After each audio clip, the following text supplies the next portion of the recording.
Hey everyone, welcome to Powertime. Let's have a listen to what's on today's show. It's a question that they're trying to answer now, and they're trying to get ahead of the curve because they see the regulators also getting ahead of the curve and implementing those requirements on those institutions.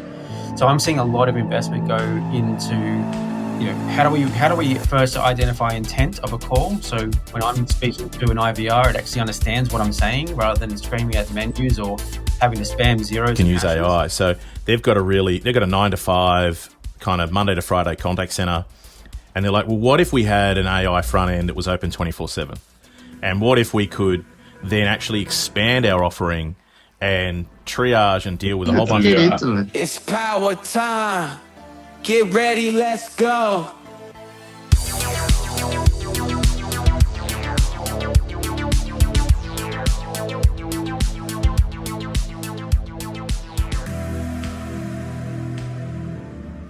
Hey everyone, welcome to the Powertime podcast. I'm joined here with Matt Noble, my co-host on the show. We've got a very special couple of episodes coming up. So we've decided to dig a little deeper into the contact center by inviting Michael Clark and Tim Knox, two people that are well known in the contact center right across the enterprise set of customers that we all work in. Tim working in my team and Michael, a private consultant on the contact center. And we're going to back this up with another episode with Jennifer Lowry again, really talking about the Microsoft Contact Center and the progression from the last time we spoke a year ago. So get ready to tune in for the podcast. It's going to be a great couple of episodes. It's taken us an extra couple of weeks to kind of get it to air, but we're really looking forward to everyone enjoying the content, and we'll chat soon. See ya. Looking back to Power Time, we've got a great conversation going on today with a couple of titans in the industry, Michael Clark and Tim Knox. I'll hand over to the boys to a bit of an introduction on what they do and who they are. Maybe Michael, do you want to go first and just let our audience know who you are and what you do? Yeah, sure. Thanks, Scott. Great to be here. Michael Clark, as you said, I run my own business called CXTT Consulting, working with organizations to improve CX contact centers. And obviously technology, work across various industry verticals and very much technology agnostic. So have exposure and experience right across the landscape. And yeah, prior to that, 20 odd years leading contact centers, 5 years as a CIO. So a real mix of customer facing and IT facing activity. So great to be part of the conversation. Yeah, thanks, Michael. Thanks for joining. And over to you, Tim. Just a quick intro on who you are and what you do. Thanks, Scott. Yeah, so my name is Tim Knox. I'm a solution engineer for Microsoft at the moment, so I focus on our business or AI business process. But my background primarily is contact center, and I've served for the last 4 years at Microsoft, primarily as the ANZ lead for Dynamics Contact Center, where we've been sort of engaged with some pretty serious conversations with some big players. So glad to be here. Yeah, awesome to have you guys. I think we've got two titans in the industry around contact center, so it's going to be a really healthy conversation around how that world is changing. Matt, it's been a crazy few weeks, right? Like the pace of change right now with AI, I cannot believe it seems like every month we get up and there's a new product, particularly in our world, and what we're seeing is probably going to change, particularly the contact center, for a long time. I think the changes over the next 12 months will probably define a lot of things for years to come. But how's your world been, Matt? What's top of mind? Yeah, lots happening. Lots to keep on top of as well. Before we kind of delve into the contact center stuff, I think it's really interesting what's happening in the industry at the moment. There's a bit of a CEO sort of Game of Thrones happening, obviously, with OpenAI and Microsoft. We've obviously seen some of the Claude products get obviously integrated into the Office suite and all of those kind of stuff. So I can kind of see Satya making a bit of a move to not be as reliant on OpenAI, which I think is quite interesting as well.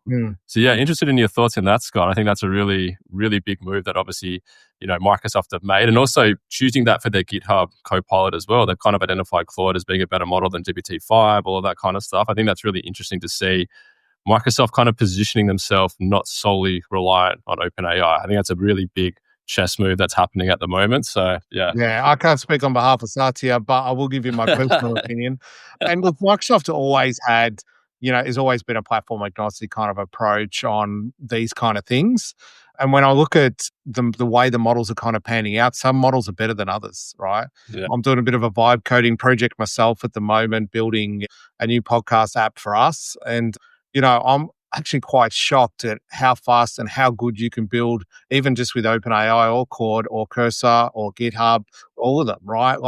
And some are better than others, depending on what programming language you use. I hear Python is the number one right now when it comes to large language models. So it's just a really interesting time where we've got this huge acceleration in app building. And what's really surprised me too, like vibe coding this app, is that I'm asking it to do stuff that I don't even know what to do. Like a couple of pages, I said, I think we want to have this kind of page. And it comes back and creates something which is way better than I could have imagined. And I went, actually, that's really cool. I like that, and I want to go and do this. Can you do this? And it comes back with something really cool. And so I'm actually, it's the first time I'm not no developer, right? But it's the first time ever I've been using code and the tooling and genuinely excited by what is it going to show me? Because you hit that commit and then you refresh your browser and you have a look at the page it's created and you go, well, that's really great. Look at that dashboard. It's amazing. It's better than I could have done. So, I think these new models are fantastic. And what's happening in the industry right now is we're seeing the language models that are good for coding become good for coding and vice versa as we test and kind of work out which models are which. I don't think we're going to go into a world where we have one amazing AGI, ASI kind of know-it-all language model that really is going to do everything. I think we're going to be using different models for different use cases for a long time. And you and I have spoken, surely we get to a point too with language models where we bottom out and go, you're not going to want to give ASI to the general public, right? There's no, that's super intelligence. You're going to give someone to the general public intelligence that is more powerful than every human mind on the planet. No, not going to happen. So even AGI is questionable. Do you want to give that out? So I think with the public models, we'll probably see a ceiling in the next year or two on intelligence, and that's probably all we'll get. And then we'll see these use cases kind of, this is the best coder, this is the best this. Yeah. Anyway, it's a long-winded answer to the question, but that's where I think it's at. No, we normally talk over that over a steak at lunch, Scott, about our future plan and where future of AI is going. Yeah. Interested in your thoughts, Tim, kind of what are you seeing in the industry and what are kind of your initial thoughts over the last couple of months? You've obviously been a bit at the front line from a Microsoft standpoint. I guess, what have you kind of seen as well? I'm seeing a lot more expectation to be agnostic to the language model, for sure. I think there's this demand that we need to be able to pick language model based on the use case, not based on the product itself. So there's been this huge push towards how do we extend it, how do we build out, and then how do we decide what product or what use case actually fits what language model. And then, of course, I'm seeing a lot of businesses start, particularly in banking and finance, and probably should have prefaced that I primarily focus on heavily regulated industries. I was originally in public sector and now I'm in financial services. So I've just gone from one regulated industry to another. I'm seeing this sort of escalation into now really, really regulated process. And we're seeing financial institutions actually trust AI to deliver regulatory requirements to their regulators. So twofold there. Obviously this push towards being agnostic to language model is big, and we're going to see more and more of that. But the other side is seeing these big businesses start to really trust AI and believe that it can actually deliver. Yeah, I completely agree with that. I think what's really interesting is I feel that FSI is kind of ahead of the curve. Yeah, they're kind of the early adopter, which is normally not the case. Yeah, obviously some of the large scale banks, there's obviously some public case studies that people could look up as well. It's really interesting to see that FSI, that industry, has kind of gone first before all these other industries as well, which is quite unique. But Matt, it's not surprising, right? You've got a heavy regulated industry.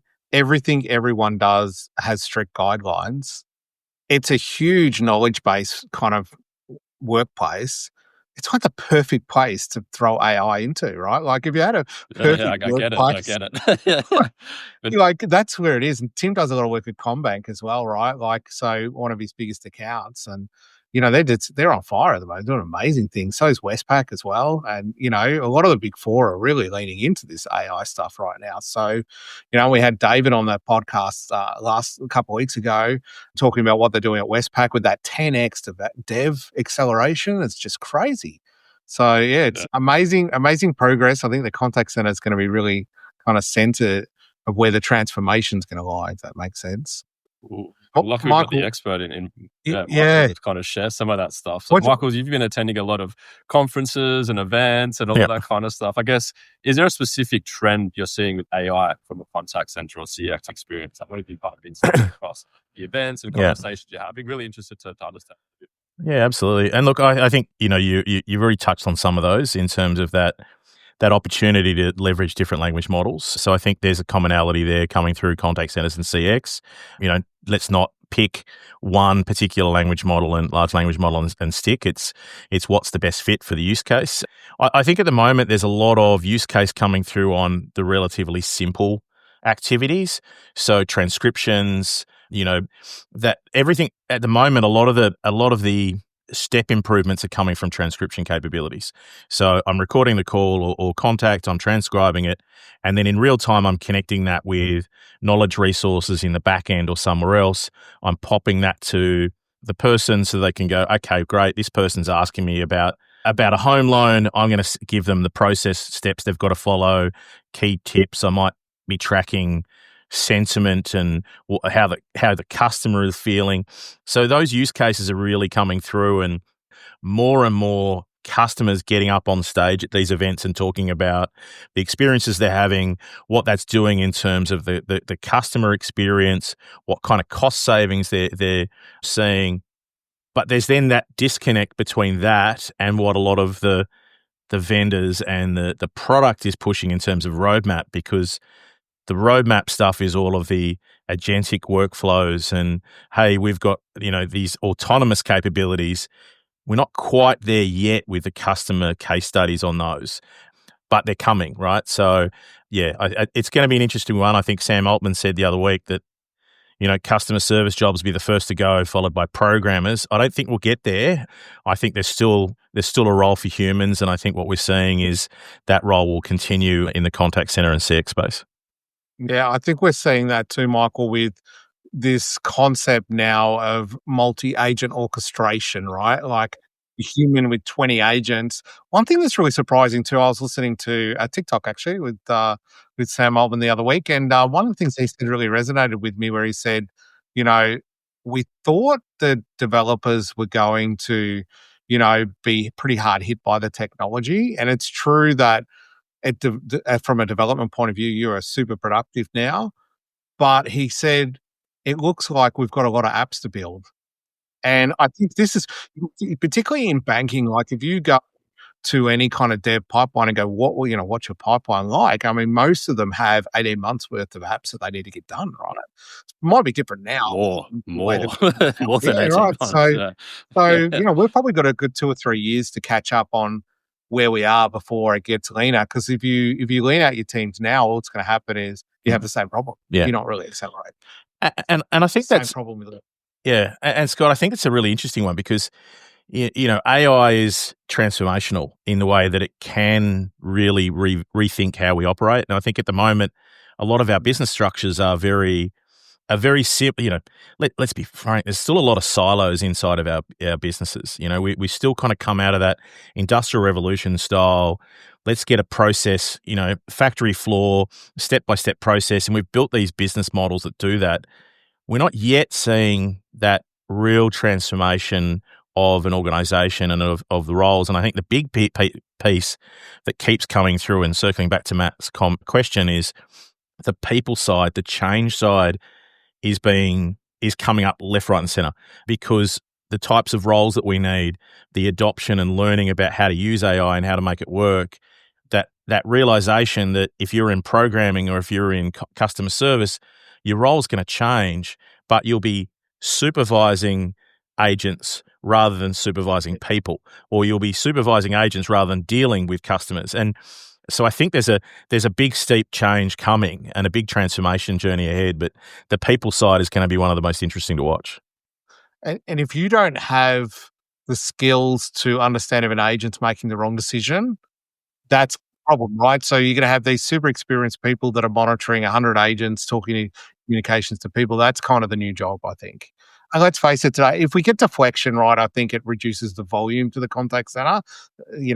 That's true. But then one would say if you get deflection right, well, then why wouldn't you just ramp up your contact center teams to do outbound instead of inbound all the time, marketing or whatnot. So I think we'll see this kind of balance out and using the tools for the right use cases. The other thing Tim, is where we're seeing the investment go into contact center for AI right now. There's a little bit of the human enablement side that we're seeing financial institutions invest in people and say, we'll enable them with AI assistance, we'll get them more information.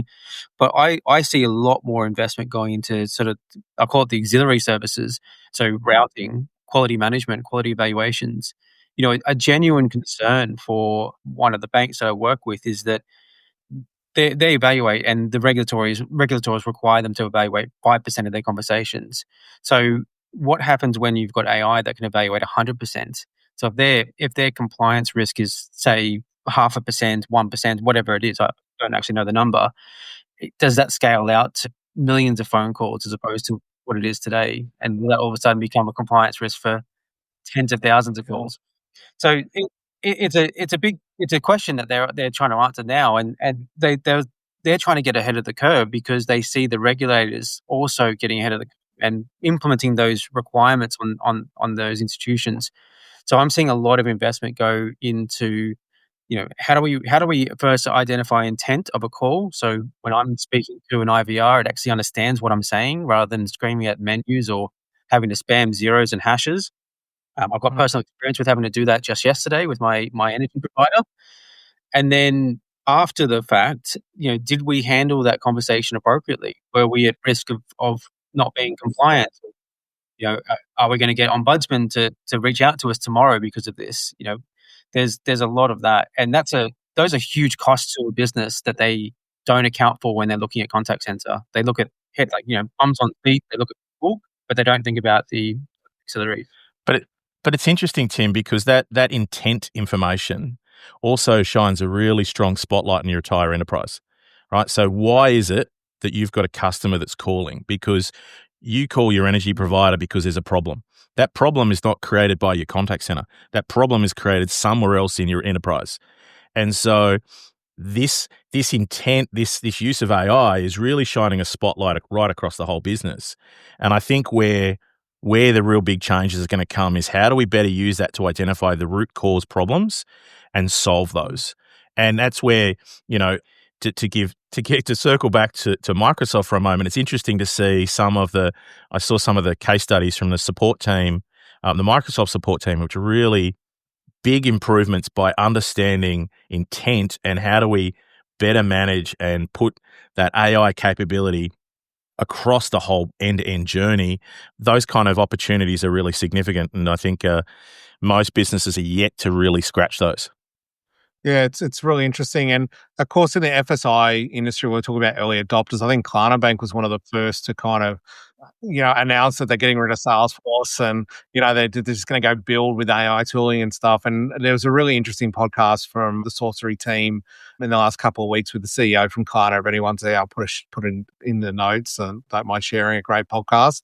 And, he spoke a lot about their journey between that moment in time and now. I thought it was really interesting insights around how they're thinking about AI to transform and look at that end-to-end process exactly like the way you've been describing it, Michael. So I think we're in for a couple of years of really discovery because the tools have dropped, and for the first time we've had tooling that normally you have a defined outcome. I'm going to go and give you this feature, and you go how I use it and adopt it. But with AI, it's kind of here's a language model, and I go figure out how to do it. So it's almost like innovation lags behind the ability of the model. It's, probably, I guess it's like people that drive Ferraris, right? You buy a Ferrari, you don't realize how fast it is until you get in it. And then you've got to adapt your driving skills. So it's probably as these next models come out every year, we're Scotty Verstappen.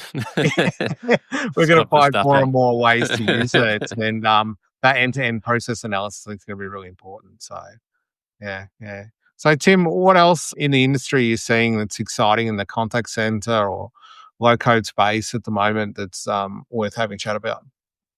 I think for me, I think it's very, very obvious when you think about agentic AI, you think about generative AI, we've all been on ChatGPT. We all use Copilot. We all go on those sort of help tools. Everyone knows it doesn't take a rocket surgeon to figure out what sort of impact it's going to make in contact center. So there's a lot of focus on being that sort of first point of contact, and I think we're going to start seeing everyone do that. So every single business will no longer deflect conversations. Will no longer deflect the conversation straight to the contact center. It'll always go through self-service first. Interestingly enough, I've actually had a conversation where one of the requests is, how do we intentionally delay the conversation to go to a human in order to drive self-service, so people can solve their problem self-service quicker than they can by speaking to a human agent. How do we create that experience? Do you think?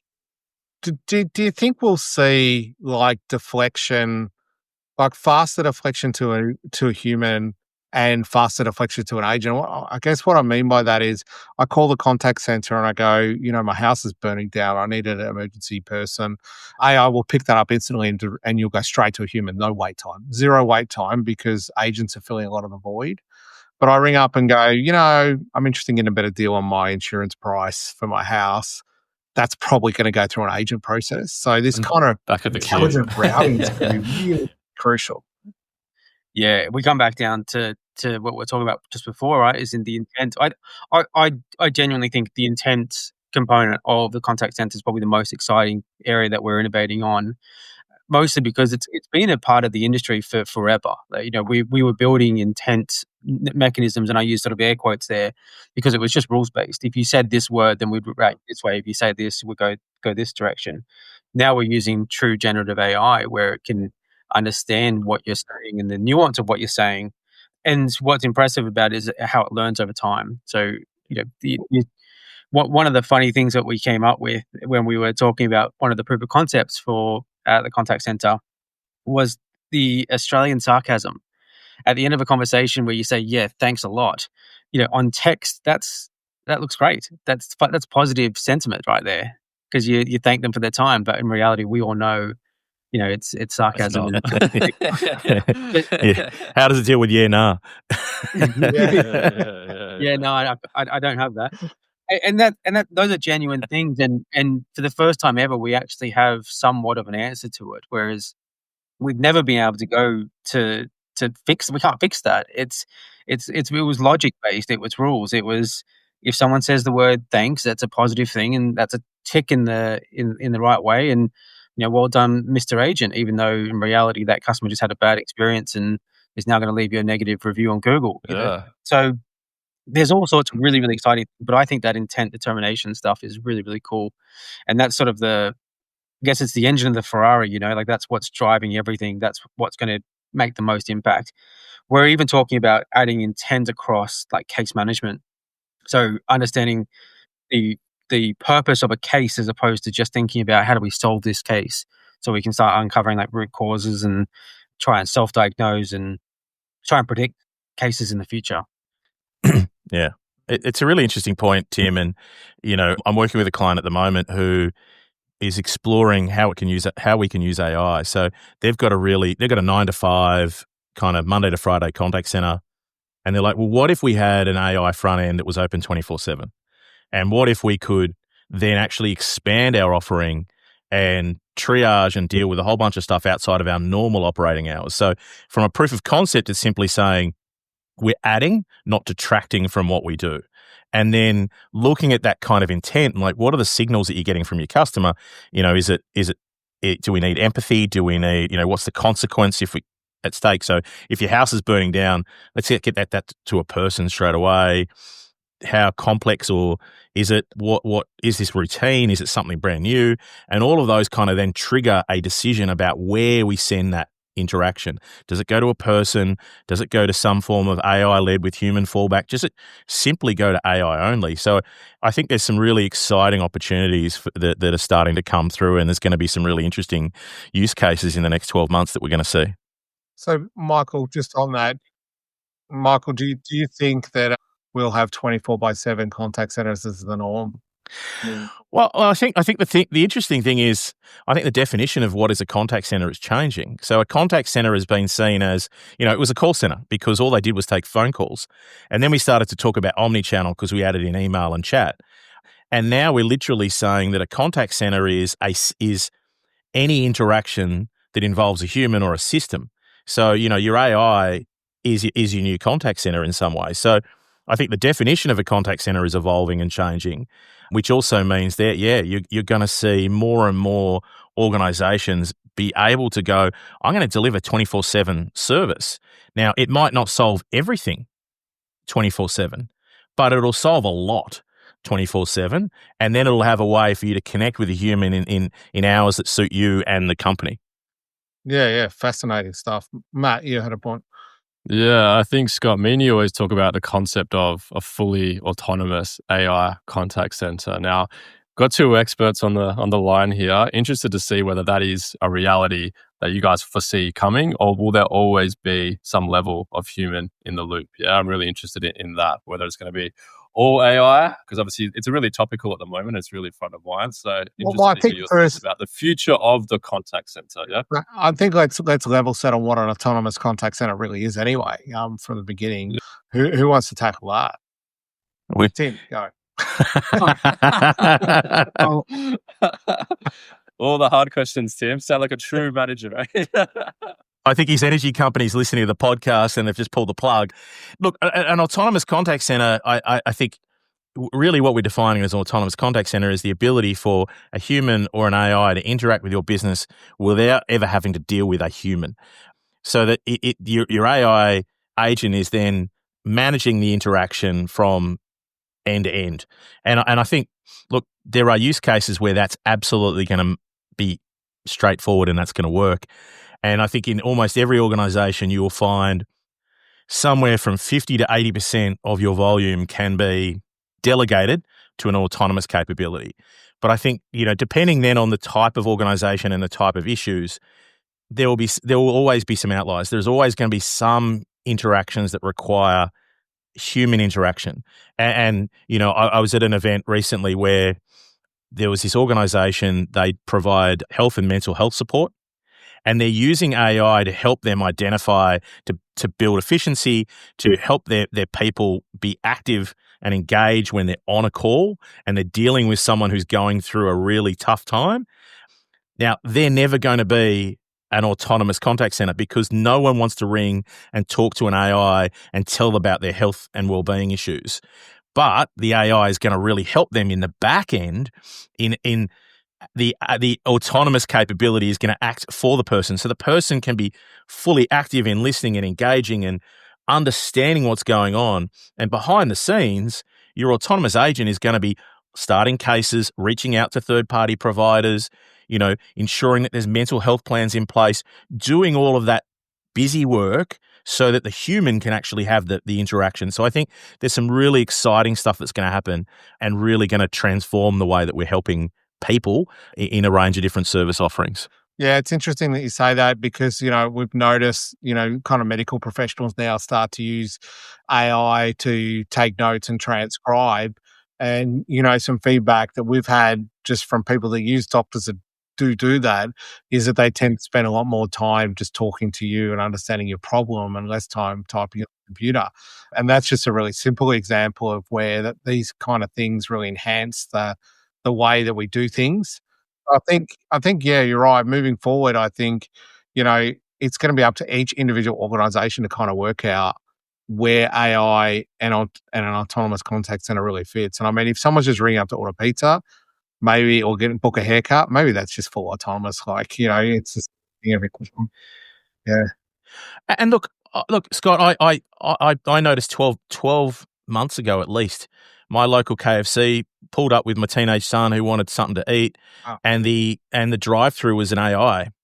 It's a big sign. We're piloting an AI order, and so I'm giving my order through the drive-through to an AI interface, and that was 12 to 18 months ago. So some of this stuff on the low effort, low complexity is already happening, is already there.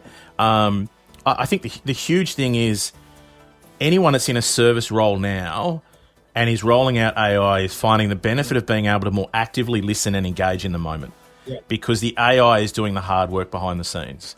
And I know working with contact centers, you used to be half listening, half writing notes. What are you calling about? You're toggling the CRM, you're filling in information about the call. And so you're kind of half listening. What we're seeing now is that ability to fully listen, to be fully engaged in the interaction. And that's lifting customer satisfaction, because your customer feels heard and you're getting better resolution and better outcomes. So I think, look, the sky is the limit in some ways.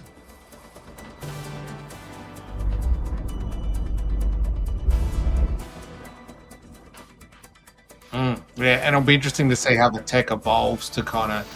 So if you think about where we're at today with traditional technology in a contact center, we really need to evolve to a place where, absolutely. And look, the contact center, contact centers has been a unique niche area for decades, right? So, it started as, ACD and basic calls and dialers and you've had this bespoke software on-premise, then we went to cloud. I think this is really where the silos are coming down more and more in the tech stack, because what we're seeing is, what was once simply handling calls to then handling omni-channel, now all the QA, the workforce planning and workforce engagement elements are bundled in. There's now deeper integration going on with CRMs and unified communications. So all of these tech silos are collapsing, and it's where, an organization like hyperscalers like Microsoft are also really coming to the fore, because I'm already using Azure. I'm already using the Office suite.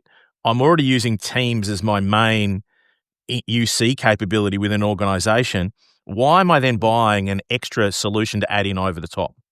And it's where, the Microsoft offering is starting to really evolve rapidly to go, this is actually a compelling opportunity for us to keep the technology stack simple and engaged, because I can get most of what I want now out of Microsoft. And over the next 12 to 18 months, we know that it's going to continue to evolve as well. Absolutely. And of course, the race is on right now for voice, right? Because you need to own the voice in real time to provide real-time interactions back to any customer. And you need the real-time transcription to be able to have AI agents act on your behalf. So whoever customers choose for voice right now, that's going to dictate the quality of the transcription. And the quality of the transcription is going to dictate whether your agents can operate at a high level or not.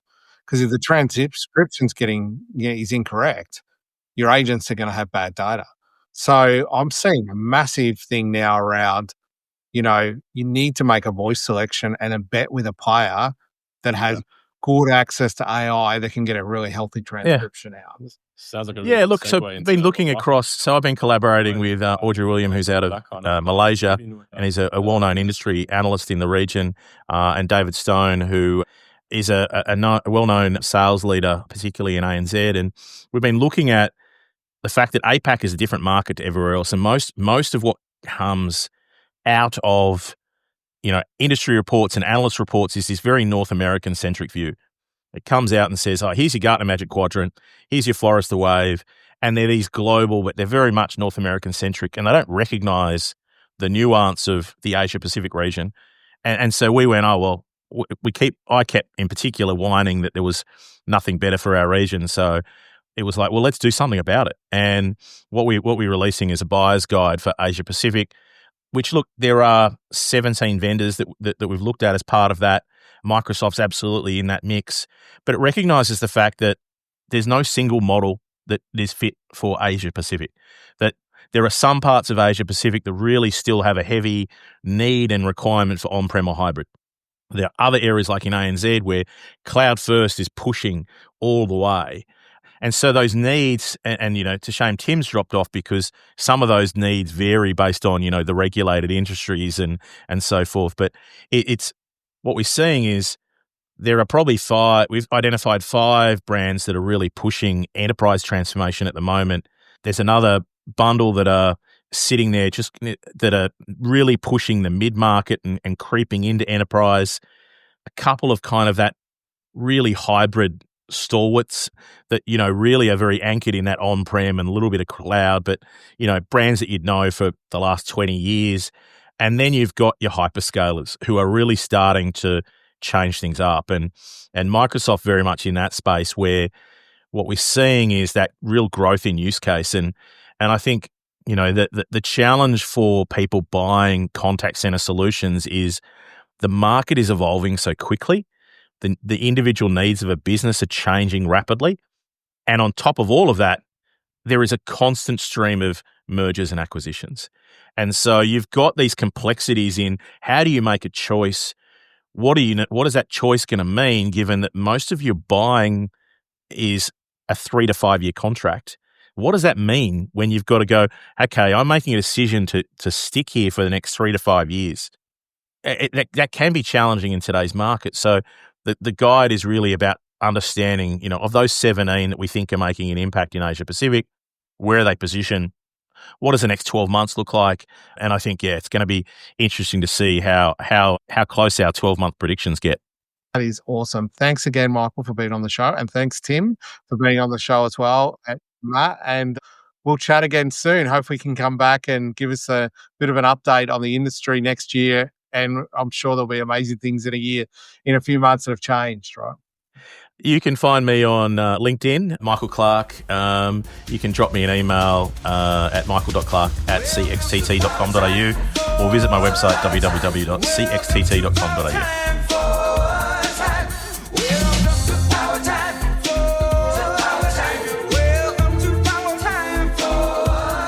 Hey everyone, thanks so much for tuning into the Powertime podcast. A quick reminder that the opinions on this show are not any opinion from Microsoft or Get AI.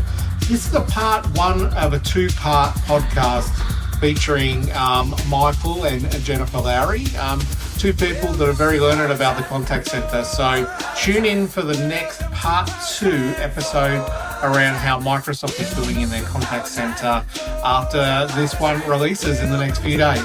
Thanks again.